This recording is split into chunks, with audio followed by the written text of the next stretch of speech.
नमस्कार साथियों। अभी तक एसआईआर वेरिफिकेशन पूरी तरह से ख़त्म भी नहीं हो पाया था कि अब एक और नई प्रक्रिया ने आप सभी के होश उड़ा दिए। जी हाँ साथियों, एक नई अनाउंसमेंट हुई है और अब की से जो अनाउंसमेंट हुई है वो सुप्रीम कोर्ट की तरफ से हुई है।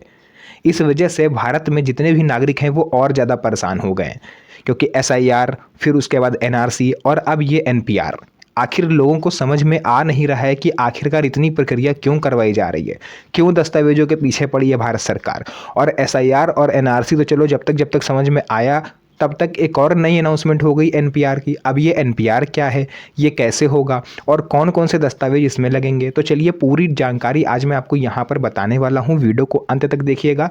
तीनों ही चीज़ों को लेकर के आपके मन में जो डाउट है वो सभी डाउट आज मैं यहाँ पर क्लियर करूँगा। तो चलिए वीडियो को स्टार्ट करते हैं। तो देखिए, मैंने अपने हर वीडियो की तरह यहाँ पर भी सब कुछ रिसर्च करके पहले से लिखा हुआ है, ताकि मेरे से कोई भी सिंगल पॉइंट मिस ना हो आप लोग को बताने के लिए। तो इससे पहले कि हम लोग कुछ और जाने, एसआईआर मैं आप लोग को बता ही चुका हूँ कि वो मतदाता सूची के लिए होता है। एनआरसी मैंने आपको पहले ही बताया है कि वो आपकी नागरिकता की जाँच होती है। और अब मैं आपको बताने वाला हूँ एनपीआर क्या होता है। तो एनपीआर की अगर हम लोग बात करें तो देखिए, ये कोई नई प्रक्रिया नहीं है, कोई नया प्रोसेस नहीं है। ये अब तक 15 बार हो चुका है और अब की से ये 16वीं बार होने जा रहा है।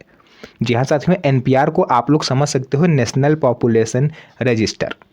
सबसे पहले हमने आपको बताया कि एनपीआर क्या होगा। ये एनपीआर होता है नेशनल पॉपुलेशन रजिस्टर। ये भारत सरकार का एक रूटीन प्रोग्राम है जो कि हर 10 साल पर कराया जाता है। इसको आप लोग जनगणना कह सकते हो, हिंदी में इसको जनगणना कहा जाता है। लेकिन इस बार जो एनपीआर होगी वो पिछली हुई जितनी भी एनपीआर हुए हैं उनसे अलग होगा, क्योंकि इसमें जो इस बार है वो कास्ट बेसिस पर रहेगा। 10 साल पे, हर 10 साल पर ये होता है। इसका मकसद है देश की सटीक आबादी का आंकड़ा निकालना। अब आप लोग सोच रहे होगे यार कि 10 साल, अभी तो 2015 से लेकर के तो कुछ हुआ नहीं है। तो मैं आप लोग को बता दूं, पिछला जो एनपीआर है वो 2010 और 2011 में हुआ था, यानी 2010 की एंड में और 2011 की स्टार्टिंग तक चला था। उस समय पूरे देश में घर घर जा करके डेटा को कलेक्ट किया गया था। सभी अधिकारी, कर्मचारी, बीएलओ वगैरह सभी को ड्यूटी पर लगाया गया था कि आप घर घर जा करके सभी घर के लोगों का रिकॉर्ड लेकर के आइए। 2020 में अगला एनपीआर होना था। भाई 2010 के हिसाब से 10 साल हुए आपके 2020 में, लेकिन आप सभी लोग ये भली भांति जानते हैं कि 2020 में हमारा जो है कोविड-19 चल रहा था, यानी कि कोरोना उस टाइम जोरों पर था, जिस वजह से इसको आगे के लिए टाल दिया गया। कोरोना महामारी ने सब रोक दिया। लेकिन उसके बाद क्या हुआ कि लोकसभा चुनाव आ गए, आप लोगों ने देखा। उसके बाद फिर कई तरह की प्रक्रियाएं हुई, कई तरह के प्रोसेस हुए, राजनीतिक बहस छिड़ी और डेटा को बार बार टाला गया। अब आखिरकार सुप्रीम कोर्ट ने इस पर स्वतः संज्ञान लिया और उन्होंने अपना फैसला सुनाया है। फाइनल डेट जो है वो जारी करी है कि आखिर एनपीआर कब से शुरू होगा। तो वो भी मैं आज आपको इसी वीडियो में बताऊंगा। महत्वपूर्ण तथ्य ये है कि ये एनपीआर 16वीं बार होने जा रहा है, यानी 15 बार पहले हो चुका है। ब्रिटिश काल से ही जनगणना का हिस्सा रहा है। डरें बिल्कुल नहीं। एनपीआर कोई स्कीम नहीं है, कोई आप लोग से यहाँ पर आके आपकी नागरिकता की जांच नहीं करेगा। ये एसआईआर से और एनआरसी से बिल्कुल भिन्न है, बिल्कुल अलग है। ठीक है, ये रूटीन जो है ये जनगणना का हिस्सा है।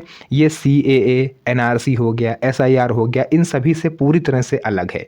सीएए एक जो CAA होता है, यानी सीएए, इसके थ्रू आपको नागरिकता मिलती है। एनआरसी जो है ये नागरिकता चेक करता है और एसआईआर जो है ये वोटर लिस्ट का सत्यापन करता है कि आप वैलिड मतदाता हो या नहीं हो। लेकिन ये जो एनपीआर है ये सिर्फ आबादी की गिनती करता है, यानी जितने लोग करंट टाइम में इस समय भारत में रह रहे हैं उन सभी की गिनती करी जाएगी, जिससे एक अनुमान लगाया जा सके कि भारत में इस टाइम जनसंख्या कितनी है। आप लोग कह सकते हो केवल जनसंख्या जानने के लिए जो है ये एनपीआर कराया जाता है, इसका किसी से कोई लेना देना नहीं है। उदाहरण के तौर पर जैसे मैं आपको बताऊं कि 2011 में जब जनगणना हुई थी तो उस टाइम जो डाटा निकल के आया था गवर्नमेंट के पास, तो 2011 की जनगणना के हिसाब से आप लोगों ने नेताओं को भाषण देते सुना होगा। नरेंद्र मोदी जी ने भी कई बार अपने लेक्चर में इस चीज़ को बोला है कि पूरे देश के 140 करोड़ देशवासियों, अब ये 140 करोड़ उन्हें कैसे पता चला? उन्होंने तो गिनती करी नहीं थी आके।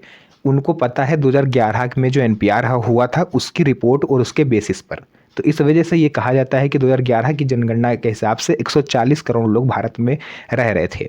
लेकिन 2011 से 2025 के बीच में लगभग 14 साल का डिफरेंस है। तो इस बीच कितने ज़्यादा लोग बढ़े होंगे, कुछ कम हुए होंगे, उन सभी का रिकॉर्ड रखना एनपीआर की श्रेणी में आता है। तो इसी के बेसिस पर गवर्नमेंट को पता चलेगा। लेकिन इस बार जो थोड़ा सा चेंज हुआ है वो ये है कि इसमें इस बार कास्ट बेसिस पर होगा, यानी जाति आधारित।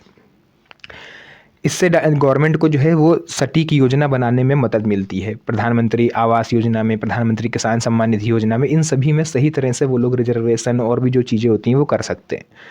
एनपीआर में इस बार बड़ा बदलाव, कास्ट डिटेल शामिल। यानी पहले एनपीआर में अधिकारी सिर्फ पूछते थे आपके घर पर आकर के कि घर में कितने लोग रहते हैं, 5 लोग, 10 लोग, 15 लोग, कितने लोग रहते हैं। इसके अलावा इस बार बड़ा बदलाव ये है कि अब की से आप लोगों से सभी की कास्ट पूछी जाएगी कि आप किस जाति के हैं।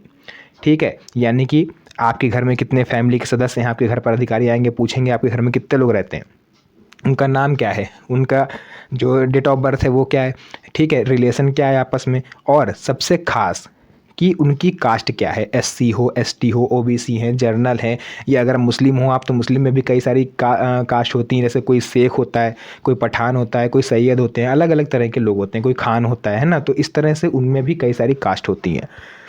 क्यों ये बदलाव हुआ है? केंद्र सरकार चाहती है कि कास्ट वाइज आबादी का सही डाटा मिल सके, जैसे एससी कितने हैं, एसटी कितने हैं, ओबीसी कितने हैं, और भी अन्य कैटेगरीज, जिससे उनको अपनी योजनाएं बनाने में मदद मिलती है। जैसे रिजर्वेशन पॉलिसी हो गई, स्कॉलरशिप हो गया, वेलफेयर स्कीम्स हो गई, इन सब में। इसके अलावा सरकारी बयान क्या आया है वो आप लोग जान लीजिए। गृह मंत्रालय ने कहा है कि ये डेटा विकास प्लानिंग के लिए ज़रूरी है, कोई डिस्क्रिमिनेशन नहीं है। ओके, ये चीज़ क्लियर हो गई। उसके बाद एनपीआर जो है वो 2 चरणों में होगा। स्टेट वाइज के आधार पर इसको 2 चरणों में बांटा गया है। पहला जो चरण है वो आपका 1 अक्टूबर 2026 से शुरू हो रहा है, और पहले चरण में केवल 4 से 5 राज्यों में ही होगा, जो कि पहाड़ी इलाके हैं। यानी कि जैसे आपका लद्दाख हो गया, है ना, जम्मू कश्मीर हो गया, हिमाचल प्रदेश हो गया, उत्तराखंड हो गया, ये सब पहाड़ी इलाके में आते हैं। और यहाँ पर सबसे बड़ा रीज़न ये है कि पॉपुलेशन भी कम है in comparison to other states. तो इस वजह से यहाँ पर पायलट प्रोजेक्ट के तौर पर पहले स्टार्ट किया जाएगा। उसके बाद दूसरा चरण आपका 1 मार्च 2027 से शुरू हो जाएगा। बाकी सभी राज्यों में, जैसे उत्तर प्रदेश, बिहार, महाराष्ट्र, राजस्थान, है ना, झारखंड, इन सभी राज्यों में 1 मार्च 2027 से शुरू हो जाएगा। इसके बाद अभी आपके पास टोटल अगर देखा जाए तो ऑलमोस्ट 1 साल 3 महीना, यानी कि 15 महीने शेष हैं। और इन 15 महीनों में आपको कौन से दस्तावेज़ तैयार रखने हैं वो मैं आपको बता देता हूं, क्योंकि अधिकारी आपके घर पर आएंगे, वो आपसे उन दस्तावेज़ों की एक फ़ोटोकॉपी लेके साथ में जाएंगे, क्योंकि उनको जो है वो वेरिफिकेशन करना होगा। जरूरी डॉक्यूमेंट देखिए, ध्यान से सुनिएगा, एसआईआर और एनआरसी से ऐसी गलती मत करिएगा, क्योंकि बहुत से लोगों को एसआईआर में पता ही नहीं था कौन से दस्तावेज़ देने हैं। तो देखिए, फिलहाल इसमें आप लोग से नागरिकता की जांच नहीं करी जा रही है, तो आप कोई भी दस्तावेज़ दे सकते हो। आप चाहो तो आधार कार्ड भी दे सकते हो, जैसे आधार कार्ड की फ़ोटोकॉपी आप दे सकते हो, वोटर आईडी कार्ड की फ़ोटोकॉपी दे सकते हो, हाई स्कूल की मार्कशीट की फ़ोटोकॉपी आप दे सकते हो, जन्म प्रमाण पत्र अगर आपके पास है वो दे सकते हो, pan card, ration card, passport, मतलब इसमें कोई भी एक सरकारी प्रमाण पत्र की फ़ोटोकॉपी आपको उनको दे देनी है। इसमें कोई स्पेशलिटीज़ नहीं है कि आपको बर्थ सर्टिफिकेट देना है या पासपोर्ट देना है, कोई भी आधार कार्ड भी आप दे सकते हो। तो ये था पूरा डिटेल जो मुझे लगा आप लोग के साथ शेयर करना चाहिए। इसके अलावा और कुछ है नहीं इसमें बताने वाला, जो भी चीज़ें थी मैंने आपको यहाँ तक बता दी हैं। अगर अभी भी आपके मन में कोई डाउट है कि एनपीआर क्या है, क्यों हो रहा है, कैसे हो रहा है, तो आप कमेंट सेक्शन में लिख सकते हो। उस पर मैं एक और प्रॉपर वीडियो बना के आपको उदाहरण के साथ समझा दूंगा। मुझे नहीं लगता कि कोई भी ऐसी चीज़ है जो मुझसे छूट गई है आपको बताने के लिए। तो अगर आपका सारा डाउट क्लियर हो गया हो तो इस वीडियो को अपने यार दोस्तों, रिश्तेदारों के साथ भी शेयर करिए, ताकि उन्हें भी इन सब चीज़ों के बारे में जानकारी हो पाए और वो भी अवेयर हो पाए। तो आज की इस वीडियो को हम लोग यहीं तक रखेंगे। मिलेंगे आप सभी से नेक्स्ट वीडियो में एक और अच्छी इंटरेस्टिंग मज़ेदार वीडियो के साथ। तब तक के लिए धन्यवाद। जय हिंद।